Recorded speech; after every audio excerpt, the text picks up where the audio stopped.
પહેલા આ તે સગાઈ થતી ને આપણી દીકરી દીકરાની, તો મા બાપ જોતા નહીં, દીકરો દીકરી જોતા નહીં, મા બાપ કે પાકા પાય થતું. અત્યારે દીકરો દીકરી જોવે છે, ગમે પછી હગે કરે છે, અને બરોબર છે, યુગ પ્રમાણે ચાલવું પડે, એમાં હું ના પાડતો. પણ પહેલા કેવું હતું, મા બાપ હગે કરતા, દીકરા દીકરીને ખબર ન હોય. પણ એ શું હતું, મા બાપ જે હગે કરીને વહી ગયા ને, એ હગે એ લગ્ન કોઈથી તૂટ્યા નહીં એવો દાખલો છે, કોઈથી તૂટ્યા જ નહીં. એક પણ એવો દાખલો નથી કે મા બાપે હગે કરી હોય, દીકરા દીકરી ન જોયા હોય. એ દાખલા વડીલોને ખબર છે, આ બધા વડીલો બેઠા તૂટ્યા નહીં. હમણાં એક છોકરાની છોકરીને હગે થઈ, છોકરાએ ફોન કર્યો છોકરીને કે મને તારી યાદ આવે છે, ત્યારે હું તને ગમતી એક ચોકલેટ ખાઈ લઉં છું, તને મારી યાદ આવે તો તું શું કરીશ?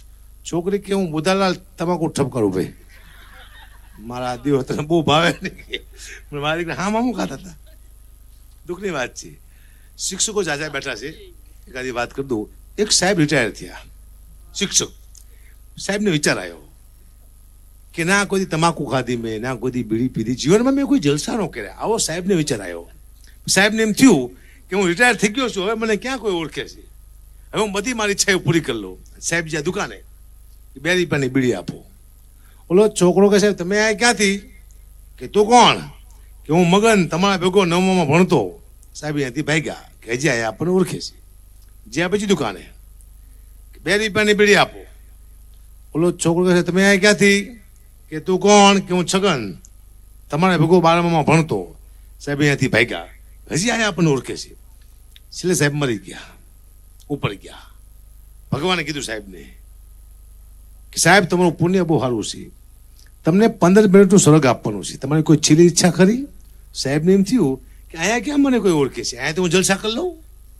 સાહેબ કે ભગવાન મેં એવું સાંભળ્યું છે કે અહીંયા અપસરાયું હોય. ભગવાન કે હા અપસરાયું હોય, બાસ મારે અપસરા જોવી છે. ભગવાન કે જાઓ સાહેબને સ્વર્ગમાં લઈ જાઓ, અપસરા બતાવો. સાહેબ જો સ્વર્ગમાં, અને ઉપરથી ખર કરતી અપસરા નીચે ઉતરી. આવ્યું કે સાહેબ તમે અહીંયા ક્યાંથી? સાહેબ કે તું કોણ? કે હું કાંતા, તમારા ભેગી ત્રીજા ભણતી. અમુક મને હવે જતો શાંતિ ન પડે, ઉપર કાંતા બેઠી બેઠી બેઠ જતી. લો દુઃખની વાત છે, કરવી પડશે. કાંતા બેટા સમજ્યા ને. અને એમાં શું છે, કલાકારને હવે ટેવ પડી જાય. જોયો અમે ઘડી થાય ને તમને હાથ ઊંચા કરાવી કે હાથ ઊંચા કરો, તો તમારે હાથ ઊંચા કરવાના. વળી પાછા અમે એમ કહી તાળી પાડો, તો તમારે તાળી પાડવાની. વળી પાછા અમે એમ કહી મોબાઈલની લાઈટ ચાલુ કરો, તો તમારે મોબાઈલની લાઈટ ચાલુ કરવાની. તમને ખબર ન પડે કે તમે ડાયરામાં આવ્યો કે દાડી આવ્યો છે. કે હારો તમે પૈસા લો, તમે હાથ કોકને ચૂલા કરો, પણ ટેવ પડી જઈશ. અને અમે ગમે ત્યાં જઈએ ને એક વાત તો ચોક્કસ કરીએ અમે કલાકાર, નિયમ છે અમારો કે સાહેબ અમે તમને આનંદ કરાવવા માટે આવ્યા છીએ. ના બાપા ના, ધંધો કરવા આવ્યા છે. આનંદ અમારા ઘરે નો કરાવી, આ શું આવી ખોટી વાત જ નીકળે. ધંધો બેટા, કોઈ કહેતો કોઈને આનંદ કરવા આવી, ધંધો જ તે. અમારા ભાવ તમે હેમરા કલાકારો ના, હેમરા જ નું હજી 4 જાફરાબાદની ભેંસ લાવો ને 1 કલાકાર લાવો, હરખા ભાવ છે. ભેંસ લાવી 1 કલાકાર લાવો, તમે નક્કી કરો ભેંસ તમને દૂધ આપશે, અમે દૂધ ના નહીં રહેવા દે. આનંદ કરો. કલાકાર બહુ ભયાનક પરિસ્થિતિમાં ગુજરી ગયો છે. તમને એવું લાગે હો કે કલાકાર કેવો સુખી છે, આ ચાકમ જોડ ને મા દીકરા કેવા ફરે છે, એવું કહીશું છે નહીં. ભયાનક તકલીફમાં છે. એક તો કલાકાર હારો બાપ ન બન્યો તો રેકોર્ડ છે. અત્યાર સુધી કલાકાર પોતાના દીકરાને તેડીને બહાર ફરવા જેવો દાખલો નથી, પબ્લિક ન ફરવા દે. કલાકાર હારો ભાઈ નથી બન્યો. પોતાના ભાઈને લગ્ન હોય 3 મહિના પછી આવવાને કલાકારને ખબર ન હોય. અમે 12 મહિના પહેલા તારીખ લીધી અને એ તારીખે જ અમારા ભાણે લગ્ન આવે. અમે કોકના ભાણેના ગીત ગાતા, અમારા ભાણે રાડિયો પાડતો એકલો. ભયાનક મુસીબત નથી. બોલવાથી અટક આવે, બોલવાથી ઘણા બધા કલાકાર મરી ગયા. એના ઘરે હજી કોઈ પૂછવા જેવો દાખલો જ નથી. 150 ગીત તમારી ગાડી હાલતી હોય છે. એક્સિડન્ટમાં ઘણા બધા કલાકાર મરી ગયા. પૂછો, અમારા ઘરે કોઈ જીવ નથી. અમે આ ગાવાના નહીં, મરવાના પૈસા લઈ. ગાવાના તો બાકી કોઈ આપતું નથી, મરવાના. હા, અમે અત્યારે મરી જવું, તમે આમાંથી કોઈ કહેણે આવો મારી આવો જ નહીં, મને ખબર ન હોય, કોઈ ન આવે.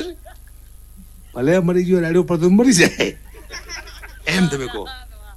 અને ચા મફતમાં આવ્યો હતો, લાંબા વાળ લઈ ગયો, રૂપિયા 2.5 લાખ એમ કહીને તમે માંડી વાળો નથી જવું કાંઈ નહીં.